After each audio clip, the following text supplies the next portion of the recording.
La doctora Michelle es egresada de la Facultad de Ciencias de la Universidad Central de Venezuela, posgrado en Microbiología de Suelos en Imperial College of Science and Technology, Universidad de Londres. Trabajó en el Departamento de Infertilidad del Ottawa Civic Hospital bajo J. Balch desde 1996 hasta 2006, cuando empezó a trabajar como embrióloga a cargo del soporte técnico y ventas de VitroLife en Canadá, este de los Estados Unidos y actualmente en países latinoamericanos. Bienvenida, doctora. La vemos ya en pantalla.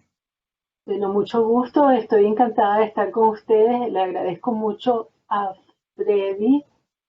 Perdón, ¿me pueden ver? Sí, doctora. Ah, ok, porque aquí... La vemos bien.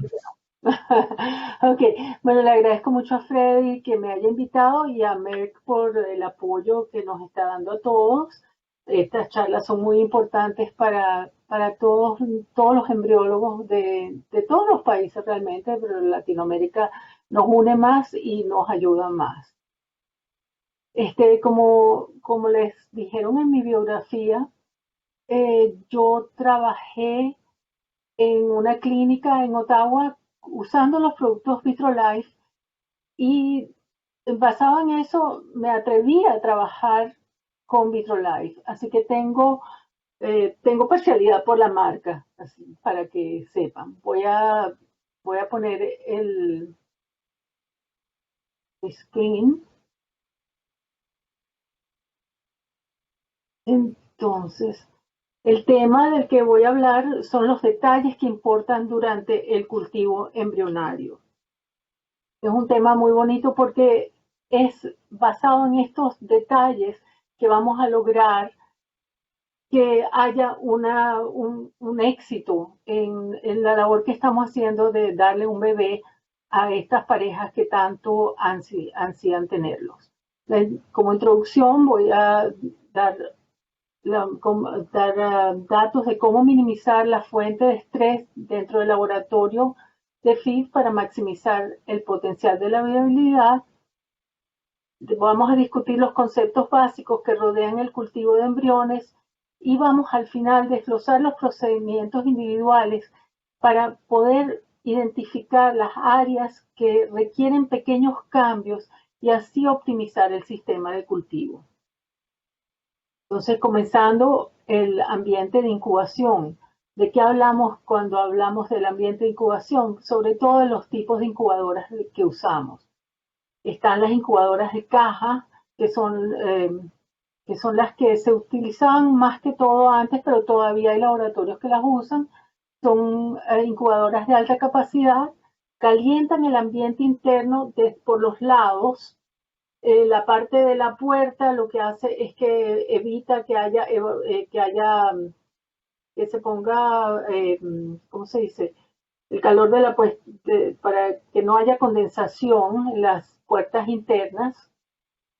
Generalmente las incubadoras se hace la mezcla de gases dentro, hay alimentación de nitrógeno y dióxido de carbono. De nitrógeno sí estamos trabajando con un porcentaje bajo de oxígeno. Estas incubadoras son grandes. Este viene siendo uno de los problemas que tienen, que en un laboratorio pequeño ocupan mucho Doctora, espacio. doctora, perdóneme. Lo que pasa es que no logramos ver su presentación todavía. Ah, La vemos a usted bien, pero la presentación todavía no se ha cargado. Si disculpe. necesita, no se preocupe. Intente cargarla y si no, nosotros entonces la presentamos acá. Ok, un momento, por favor. ¿Cómo no?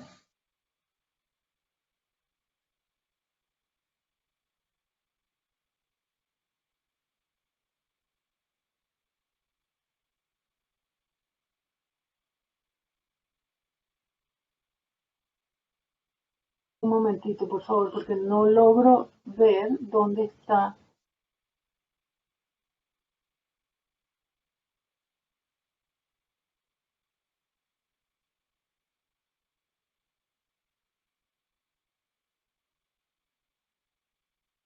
Sabes que no entiendo por qué no.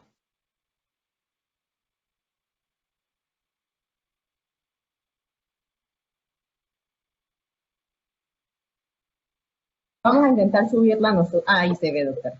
Ya se ve su escritorio. Sí, ¿La le ven vemos su ahora? escritorio y ahora vemos la pantalla, correcto. Nada más tiene que ponerla en la presentación, en modo presentación. Ok. Entonces voy a seguir por donde estaba, que estábamos hablando de las incubadoras de caja. Gracias. ¿Ok? Y ahora sí la ven, ¿no? Sí, doctora, ahora sí la vemos. Ok, Gracias. perfecto. Entonces, como les decía, que una de las cosas, uno de los problemas que tienen las incubadoras de caja es el tamaño que tienen y también que la temperatura, los cambios de temperatura y los tiempos de recuperación de gases son mucho más largos cada vez que abren las puertas.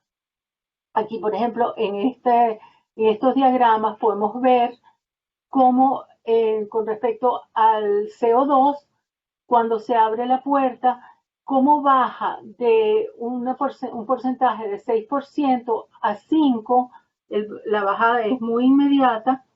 Sin embargo, para la recuperación se requieren 20 minutos. Y lo mismo con el oxígeno. El oxígeno sube de 5 a 7,5% cuando se abre la puerta de la incubadora, pero tarda aproximadamente 20 minutos en recuperarse. Otro tipo de incubadora que existen son las benchtop. Estas incubadoras están ya más usadas en los laboratorios, tienen cámaras individuales, la transferencia de calor es directa desde la base y de la tapa, y de gases se puede usar premezclados, se compran los tanques premezclados o se mezclan dentro de la incubadora. El tamaño de las incubadoras va a variar de marca a marca y se pueden apilar. Entonces esto ya va a ser una ventaja. El otro tipo de incubadora que existe también son las time-lapse.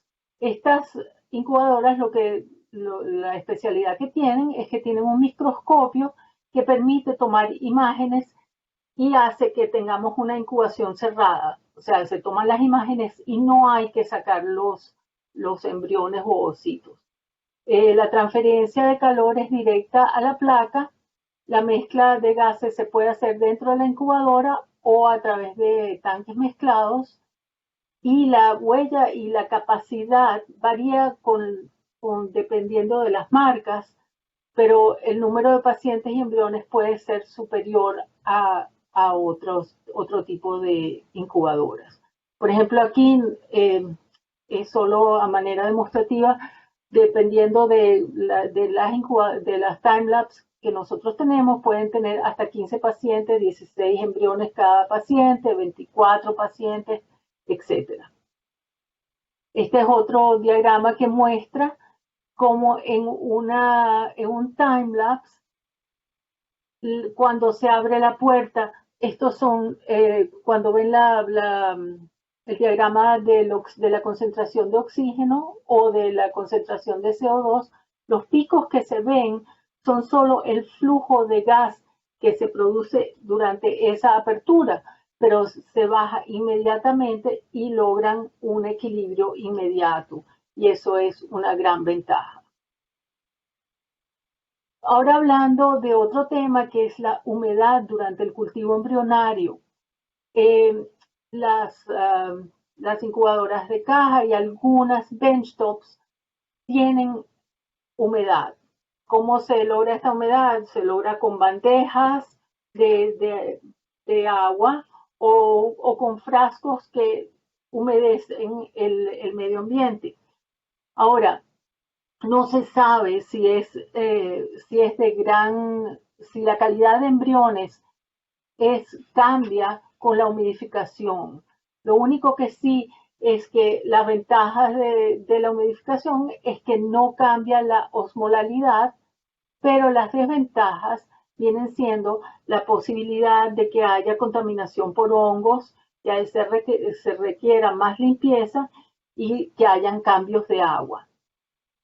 En este estudio que les muestro en la pantalla, VitroLife hizo un estudio comparando eh, cómo va cambiando la osmolalidad si se utiliza el volumen ideal de medio y el volumen ideal de aceite. Y como ven, al final de los 7 días, todavía la osmolalidad puede mantenerse dentro del rango ideal. El rango ideal es entre 255 y 290 miliosmoles.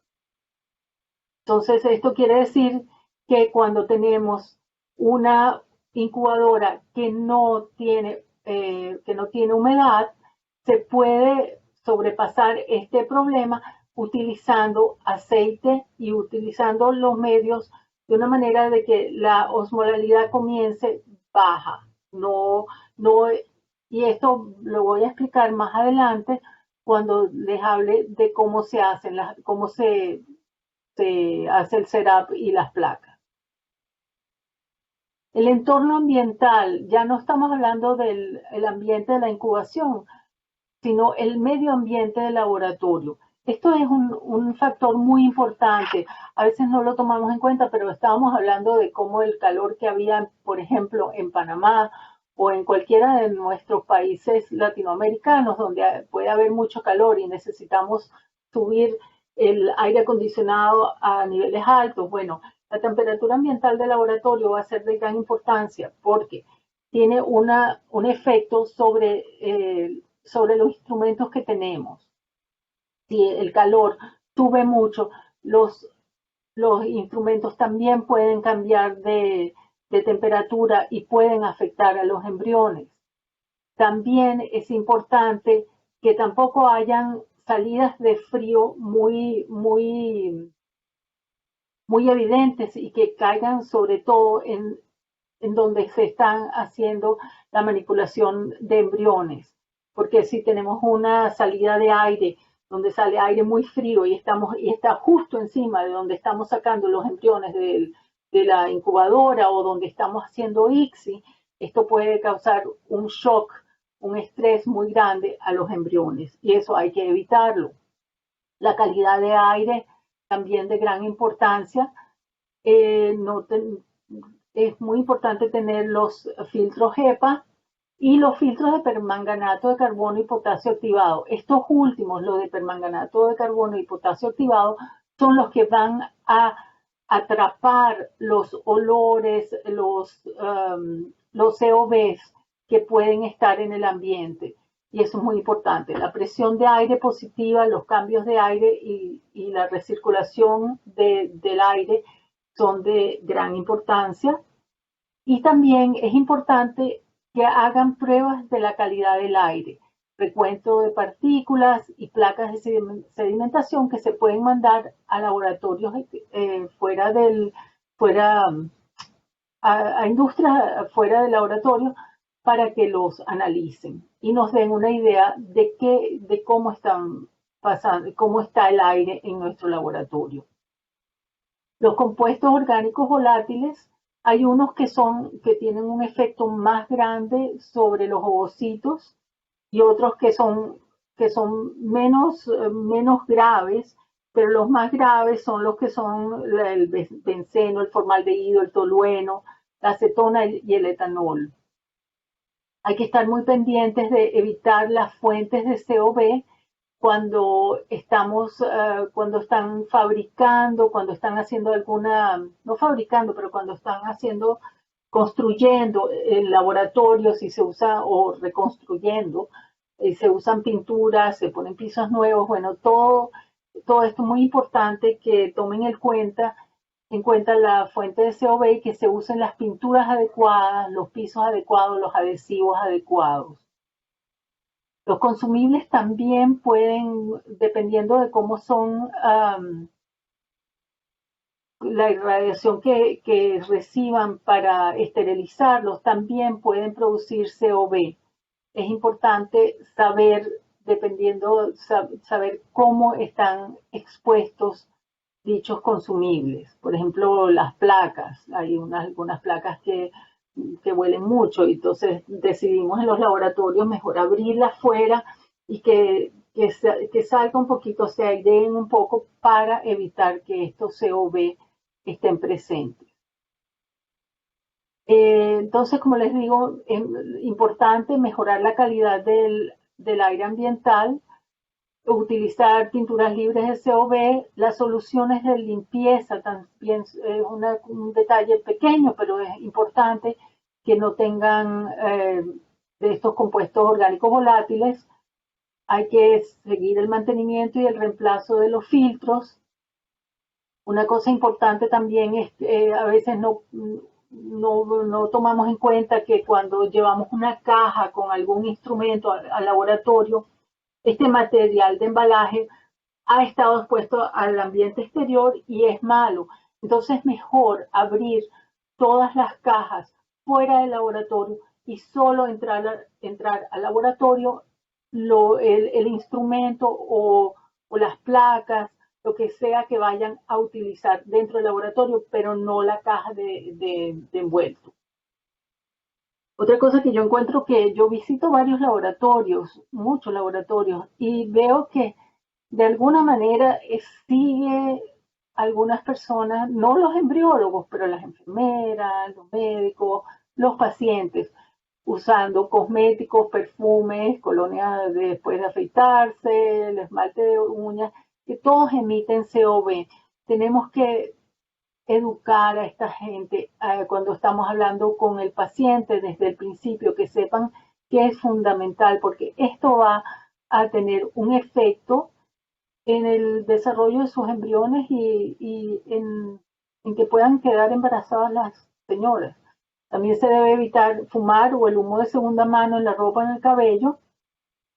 La calidad de la ropa de laboratorio, que no sea una ropa que sea de mala calidad, como que forme, que se que deje, no sé cómo se, no quiero decir pedacitos de ropa, pero que se deshaga fácilmente. El detergente que se usa para lavar, los scrubs también son muy importantes.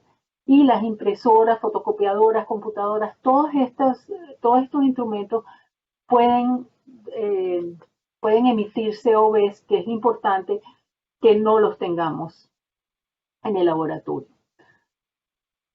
Pasando a otro tema, siguiendo en el entorno ambiental, es la plataforma de ICSI. Los equipos de ICSI pueden estar dentro de una cámara de aislamiento o no. Es importante que el equipo de ICSI tenga una estabilidad de temperatura y que no tenga vibraciones. ¿Qué pasa? Que las placas cuando vamos a hacer un ICSI, las placas están expuestas mucho más tiempo que en cualquier otro momento al medio ambiente. Y si hay cambios de temperatura, si se enfrían, por ejemplo, o se calientan mucho, va a tener un efecto en los ovocitos. Otras consideraciones adicionales es la ubicación de la estación de trabajo, la proximidad de las incubadoras a donde se está trabajando. Importante que podamos manejarnos rápidamente, que esté expuesta lo mínimo la placa y los embriones u ovocitos a los cambios de ambiente, y el flujo de trabajo que sea fácil, porque tampoco queremos ir caminando con nuestra placa a través de todo el laboratorio y que haya chances de que alguien nos tropece. Entonces, ahora hablando de los medios de cultivo y del material de laboratorio, las placas de cultivo son de gran importancia. Cómo están diseñadas estas placas es importante, porque depende del diseño, van a tener, por ejemplo, la posibilidad de que haya aire debajo de la placa. Cuando hay aire, la transmisión de temperatura no va a ser tan eficientemente como si la placa descansa sobre la placa, la platina de temperatura. Entonces, todo esto son detalles que tenemos que tomar en cuenta y medir cuál es la temperatura real que tenemos en la gota o en el volumen de medio que tenemos, para poder asegurarnos que tenemos la temperatura adecuada. Otra cosa que es importante son las certificaciones de las placas, porque hay unas que son certificación FIB, pero las otras son de diagnóstico en vivo. y esas son diferentes. Es mejor tener placas que no sean tóxicas, que pasen por todos los test rigurosos que hace la industria para que nos dé placas que no tienen problemas para los embriones y ovocitos. Los procedimientos de esterilización son importantes y requieren la eliminación de gases. Y también tenemos que tomar en cuenta esto para las pipetas y los tubos. Viene siendo importante, si no podemos tener unas placas que sean ideales, que enjuaguemos los tubos, que enjuaguemos los pocillos, que enjuaguemos las partes donde va a estar en contacto el embrión o el ovocito con el plástico. Hablando de medios de cultivo, bueno, hay muchos medios de cultivo, hay monocultivos, hay cultivos secuenciales. Esto ya va a ser una preferencia de cada persona, de cada laboratorio, que vea los componentes que tienen, cuáles son las ventajas, los aminoácidos, los antioxidantes. Mantener la osmolalidad del medio es muy importante y recubrir de aceite el medio para mantener dicha osmolalidad. Nosotros en Vitrolife no nos gusta el fenol rojo porque han habido estudios que hablan de toxicidad. Nosotros también opinamos que si ya cambia de color, ya es muy tarde porque ya el pH se ha ido del rango y ya es un poco tarde, ya el embrión se va a ver afectado. Con respecto a la preparación de placas, es muy recomendable que se usen medios fríos, que no los dejen calentar en las cámaras donde los están usando, porque no es bueno tener unos medios que le cambia la temperatura, que se ponen frío, que se ponen caliente, que se ponen frío y se ponen caliente y después los ponemos de nuevo en la incubadora. Esto hace que los medios cambien. El cambio de osmolalidad se ocurre cuando hay evaporación. Entonces lo que nosotros recomendamos es que cuando se hace la gota, se tape inmediatamente, no que hagan varias gotas y después pongan los aceites, sino que inmediatamente se tape la gota con el aceite. De esta manera la osmolalidad no va a cambiar. Los medios tienen que ser equilibrados, como todos sabemos, por el tiempo que recomiende el manufacturador. Y con respecto a las alícuotas, es muy importante tener la alícuota ideal, porque si le dejamos demasiado aire, puede ocurrir evaporación. Entonces, es mejor que no dejar tanto aire, hacer las alícuotas, cerrarlas y sellarlas con papel parafina, de manera que no haya ninguna oportunidad de evaporamiento. Entonces, ¿cómo optimizamos el proceso de cultivo?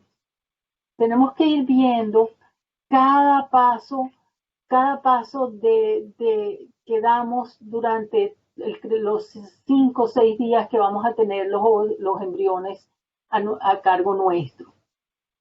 Por ejemplo, cuando estamos hablando de la recuperación de ovocitos, cuando estamos haciendo los pick-ups, la temperatura del proceso es de gran importancia.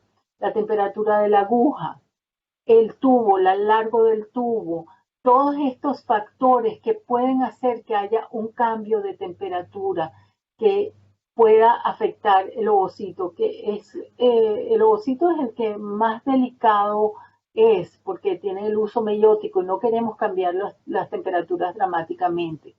También tenemos que tomar en cuenta la localización del laboratorio contra donde se hace el pick-up. Se pueden, porque si son demasiado lejos el uno del otro y hay que caminar por todo un laboratorio antes de llegar con los ovocitos o con el fluido al microscopio, bueno, eso tiene que tomarse en cuenta y tiene que limitarse para que esté lo más cerca posible. Hay que educar al personal clínico, a las enfermeras, sobre todo a las enfermeras y a los médicos, de la importancia de este proceso, la importancia de la temperatura. Y las placas y los medios que estén a la temperatura ideal. La preparación espermática, como hemos oído hablar a Nicolás y a Freddy, es de gran importancia. La calidad de la muestra dependerá del hombre, pero también va a depender mucho de cómo la manejamos nosotros.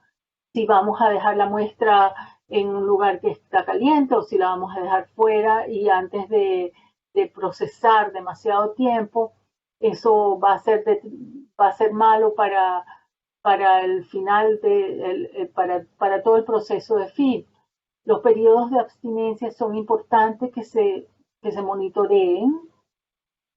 La producción y hasta el tiempo de procesamiento, ese tiempo es muy importante. Y la incubación de la muestra, cómo la vamos a incubar. Los métodos de preparación, hay laboratorios que utilizan gradientes, otros que utilizan swim-up o laboratorios que utilizan ambos. Eso va a depender de ustedes, los estudios que ustedes hagan, qué les favorece más. Los medios y gradientes utilizados también van a ser al gusto del laboratorio cuáles son los medios y gradientes que les favorece. La configuración de la centrifugadora, todo esto están en manuales que ya se ha estudiado extensivamente las velocidades que se deben usar y todos estos detalles que son muy importantes para el éxito de la preparación. El cultivo embrionario va a depender, pueden hacerlo en grupo o individual.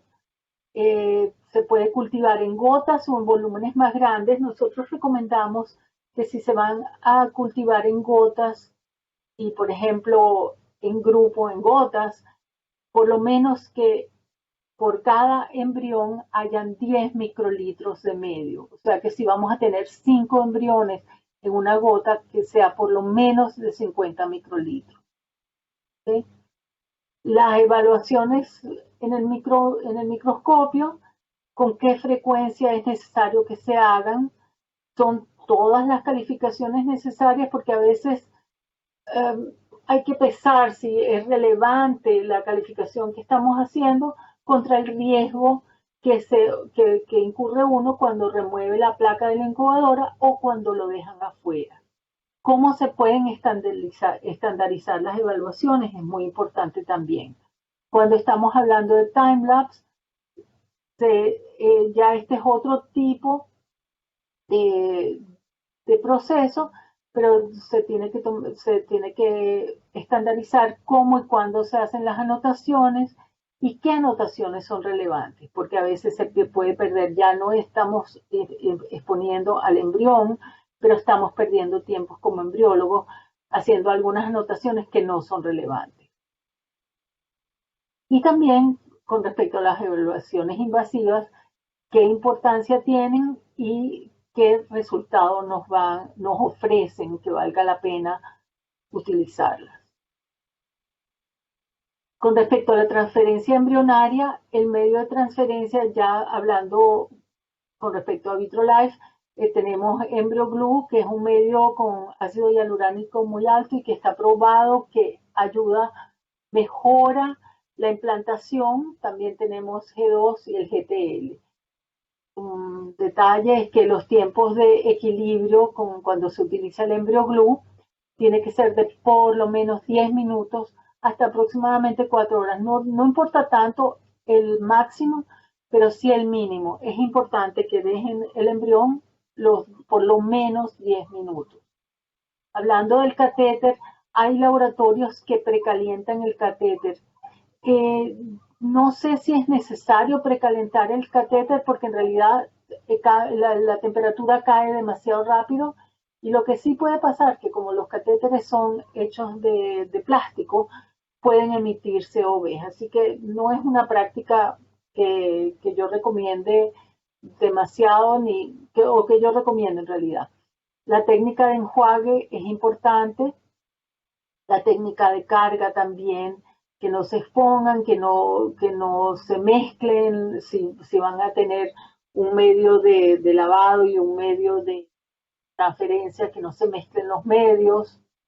La técnica de transferencia de embriones de gran importancia, la guía de ultrasonido ayuda mucho al doctor, y el método de expulsión también es importante, cuán lento vamos, cuán lento se expulsan los embriones, y también que hay que sacar ese catéter de una manera lenta para que no traigan de nuevo los embriones, no los empujen hacia afuera. Bueno, y entonces lo último es la evaluación de los controles de calidad. Es muy importante tener indicadores claves de rendimiento, porque así sabemos qué es lo que estamos monitoreando, con qué frecuencia los monitoreamos, y tener las tasas de referencia y establecer las alertas cuando hay un bajo rendimiento. Todo esto va a ser muy importante, porque es la única forma de saber si cómo está trabajando el laboratorio y cómo están trabajando los embriólogos individualmente. En esta última página lo que tenemos son del Consenso de Viena, es un extracto del Consenso de Viena que muestran los indicadores claves de rendimiento recomendados. Yo creo que es de gran importancia ver esto. Pueden comparar con estos cálculos la competencia de sus embriólogos, y también pueden compararlos con el punto de referencia, los valores que ustedes aspiran a tener. Entonces, yo considero que el monitoreo de los indicadores clave de rendimiento son esenciales. Y así acabo la charla, corriendo para que no nos sigamos tardando más tiempo. Y cualquier pregunta que tengan, cualquier comentario, me lo pueden poner en el Q&A y estaré encantada de ayudarlos.